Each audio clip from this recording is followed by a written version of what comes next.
The presidential election, the quadrennial competition for the most powerful position on earth, the leader of the free world, the protector of the American people, the American identity, and the American dream.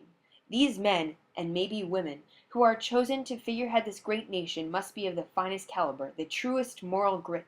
What makes a good candidate for this most prestigious of positions? How can one draw a path to this most coveted of offices? The path to success begins the moment your candidate enters the world.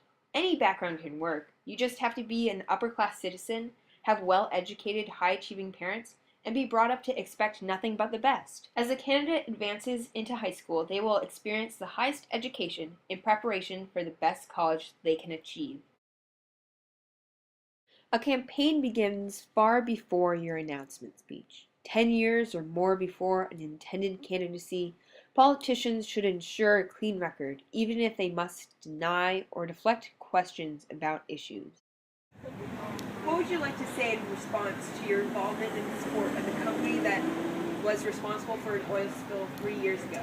Well, I'd like to say that company's always shown consistent support and employment for our American citizens. I care most about companies that are able to help our Americans bring home money to support their families. That company's shown consistent job growth, consistent employment, and is always seeking to protect its employees, so I'll always support them. But what about the oil? Nope, I care about jobs for our Americans, and that's all. Would you like to respond to recent allegations against your opponent's involvement with oil companies? I'm personally ashamed that someone claiming to support the best interests of the people would put the industry rather than the public so clearly first. Consistency is always necessary, but remember to just say what the public wants. Once you choose a stance, don't stick too hard to it. Tariffs have proven to be a controversial issue in politics recently. In 2004, both of you expressed a strong belief in the power of protective tariffs, but recently there has been speculation that you may change your stance based on the current economy. What's your response? Well, I believed back in 2004 that protective tariffs were a vital part of our economy because American manufacturing was still growing and we needed protection from outside competition. But frankly, over the last 10 years, we've seen growth far beyond what we expected. And now I feel that these tariffs are, instead of protecting American industry, just raising prices artificially for American consumers. Americans should be able to spend money on the things they want and helping their family, not on buying essentials that they need to survive. And that's what our tariffs are forcing us to do. Tariff regulations were an important part of my beliefs back in 2004, and I refuse to change that. Primary season is upon us, and remember, if nothing else, you are an outsider. No matter where your background is, you can't be the establishment, but you also have to relate to the average American. During my time in the Senate, I worked closely with members on both sides of the aisle to build relationships that will help my time in Washington run smoothly. My experience in many different offices of the government has well acquainted me with how the American system of government operates. And this will help me get my policies through the door in order to help Americans get what they need. Relationships? I think she means backdoor deals. I, unlike my corrupt opponent, have no experience with politics or politicians. I've never even voted. I understand what real Americans want. My mother was a factory worker.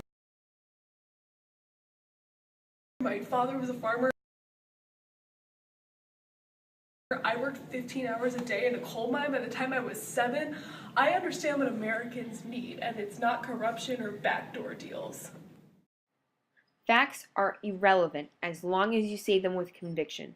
Have a presence and make people listen with any method possible. The debate, a time-honored American tradition.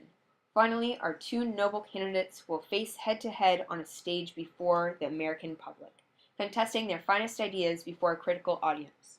The candidates will now demonstrate their skills at interrupting, accusation, and deflection, all very important skills for the American presidents. And I will work hard to establish relationships with our close allies in Switzerland. Allies? Switzerland? In that hotbed of violence and corruption? How can we have allies in such a corrupt, shady region? Actually, data shows that they can really be beneficial to us in many ways, including America, listen to me. I'm not going to maintain such dangerous relationships with countries where there's no laws, no protection for their citizens. Under my administration, we're going to end relationships with those nations. Yeah, So, anyways, after many deals and understandings gone awry, I understand and can assure the American people that I understand cartels are not someone we want to be doing business with. I repeat, they are not someone that we want to be doing business with. Excuse me. Anyways, that El Chapo's a bad guy. Don't be dealing with him. No one understands that better than I do. Excuse me, your time's up. Don't interrupt. That's rude. I'm telling the American people that we Really, your time is up. That's rude! Anyways, I was saying. Overall, the most effective way to run for president is clearly by creating a persona, deflecting accusations, and to just say what people want to hear. If you follow all these steps, you are bound to win.